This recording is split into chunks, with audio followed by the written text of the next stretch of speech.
Bonjour à tous. Cette session de Strasbourg, cette session de décembre a été marquée par de nombreux textes, de nombreux travaux. Nous avons vécu quelques moments forts, en particulier la résolution que nous avons défendue ensemble à propos de Daphne Caruana Galizia, cette journaliste maltaise qui a été assassinée pour avoir dénoncé la corruption qui touchait les cercles proches du gouvernement socialiste en place.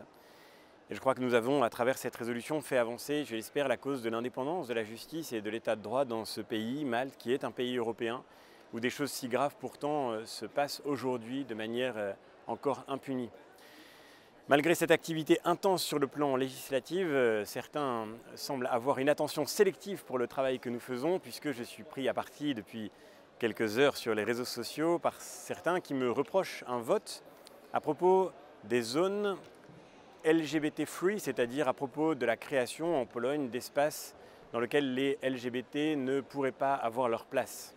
Cette résolution a été votée au Parlement européen et à titre personnel, j'ai voté en faveur de tous les passages de la résolution qui dénoncent l'homophobie et qui rappellent la nécessité de lutter contre toutes les discriminations et contre toutes les injustices. Il n'y a aucune ambiguïté, bien sûr, de ma part, de notre part, sur ce combat si fondamental pour garantir que chaque citoyen dans nos pays, en France en particulier, et nous savons que le combat est important aussi, bien sûr, dans notre société, pour que chaque citoyen ait sa place à part entière et se voit respecté dans ses droits et sa dignité. Cela étant dit, je ne confonds pas le combat nécessaire contre l'homophobie avec l'agenda politique que certains voudraient nous imposer.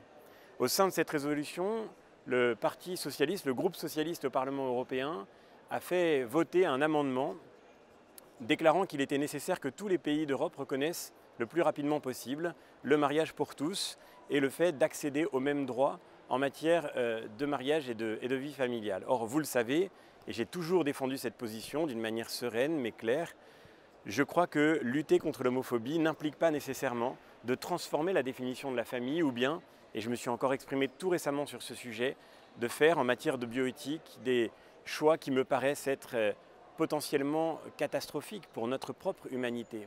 Ce n'est pas la question de la place des personnes homosexuelles qui est en jeu. C'est une autre question qui est celle de la définition de la famille, qui est celle de la définition de la condition humaine, de notre rapport à nos corps, dans l'expérience de la procréation, de la transmission de la vie. Et il y a là des débats qui méritent d'être traités avec sérieux et sur lesquels, en tous les cas, chacun peut avoir son avis sans être insulté ou traité d'homophobe. L'homophobie, je le rappelle, est un délit. Et dire que avoir une opinion différente de celle, par exemple, du groupe socialiste sur la question du mariage pour tous est homophobe, c'est dire que toute opinion différente est un délit. C'est donc dire que ce débat est interdit, c'est renoncer à la démocratie. Il y a là une dérive très grave et que pour ma part je n'accepte pas. Cet amendement socialiste a été adopté et le texte de la résolution contenait donc l'injonction faite aux États membres d'adopter le plus rapidement possible le mariage pour tous. Je me suis donc abstenu sur la résolution dans son ensemble parce que je ne pouvais pas soutenir une résolution qui contenait une telle disposition.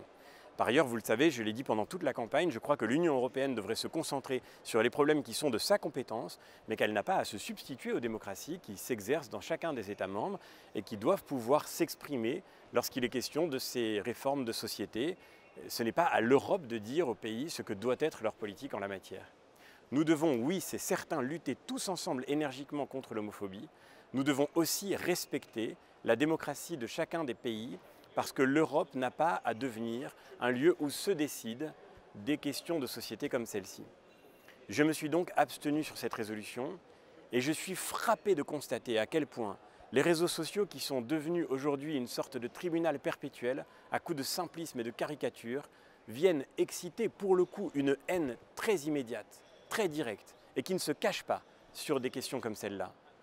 J'ai été insulté, j'ai été menacé sur les réseaux sociaux pour cette abstention que j'assume pourtant parfaitement. Je n'en ferai pas évidemment l'occasion d'un long débat, ma personne importe peu et je sais très bien que tout cela évidemment est totalement superficiel. Il ne reste pas moins que je crois que nous devrions pouvoir respecter authentiquement la démocratie.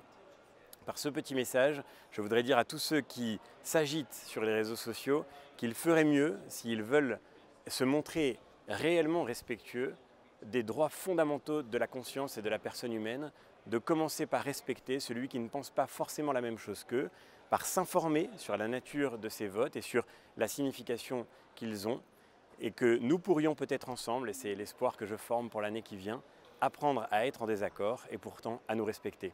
Merci encore, à très bientôt.